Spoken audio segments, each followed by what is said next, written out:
ദിലീപ്, ഈ പുനർജനി കേസുമായി ബന്ധപ്പെട്ട CBI അന്വേഷണ ശുപാർശയോട് പ്രതികരിക്കാൻ KPCCയുടെ മുൻ അധ്യക്ഷനും UDF കൺവീനറുമായിരുന്ന MM ഹസൻജി നമ്മളോടൊപ്പം ഉണ്ട്. ഹസൻജി, ഇത്തരമൊരു തെരഞ്ഞെടുപ്പിന്റെ ഘട്ടത്തിൽ ഒരു അന്വേഷണ ശുപാർശ വിജിലൻസ് നൽകുന്നതിന് എങ്ങനെയാണ് കോൺഗ്രസ് നേതൃത്വം കാണുന്നത്? ഇതേ വിജിലൻസ് തന്നെയാണ് ഇത് അന്വേഷിച്ച് ഇതിന് യാതൊരു കാര്യമില്ല, തെളിവില്ല എന്ന് പറഞ്ഞ് തള്ളിക്കളഞ്ഞവരാണ്.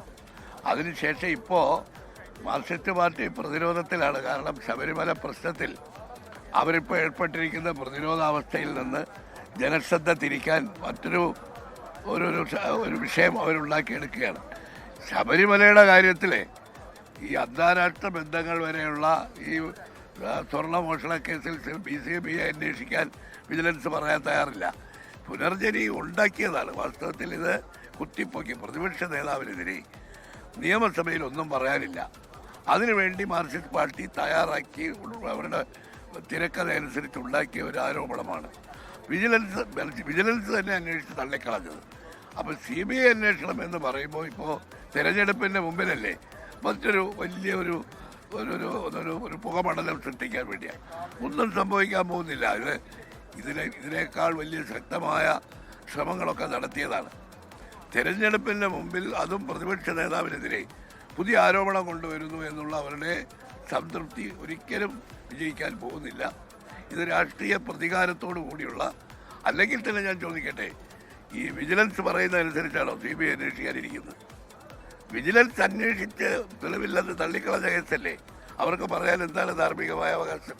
ഇതൊരിക്കലും ജനങ്ങൾ അംഗീകരിക്കില്ല. യാതൊരു തെളിവും അവർക്ക് ഹാജരാക്കാനും കഴിയില്ല. ദിലീപ്, MM ഹസൻ പറയുന്നത് ജനങ്ങൾ അംഗീകരിക്കുന്ന ഒരു കേസല്ല, ഒരു തെളിവും വിജിലൻസിന് ഹാജരാക്കാൻ കഴിയാത്ത കേസാണ്. ശബരിമല സംഭവത്തിൽ CBI അന്വേഷണം എതിർക്കുന്ന സർക്കാർ എങ്ങനെയാണ് ഈ പുനർജനി കേസിൽ CBI അന്വേഷണം ആവശ്യപ്പെടുന്നത് എന്ന കാര്യങ്ങളും കോൺഗ്രസ് നേതാക്കൾ ഉന്നയിക്കുന്നു. പൊതുവിൽ ഒരു സർക്കാരിൻ്റെ പ്രതികാര നടപടിയുടെ ഭാഗമാണ്, ആ നീക്കത്തിൻ്റെ ഭാഗമാണ് എന്ന വിമർശനമാണ് കോൺഗ്രസ് നേതൃത്വം പൊതുവിൽ ഉന്നയിക്കുന്നത്.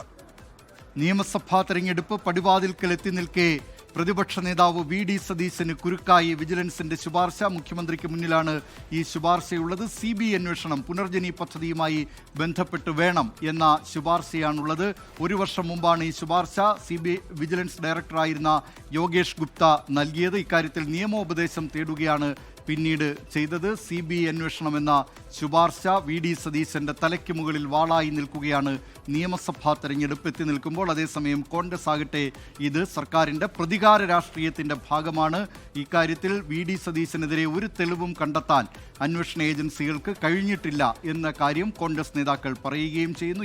ലോകത്തെവിടെയായാലും ഏത് സമയത്തും 24 വാർത്തകളും ഓഗ്മെന്റഡ് റിയാലിറ്റി പാക്കേജുകളും എക്സ്പ്ലെയിനറുകളും വിശദമായി കാണാൻ ഞങ്ങളുടെ YouTube ചാനൽ നിങ്ങൾക്ക് സബ്സ്ക്രൈബ് ചെയ്യാം.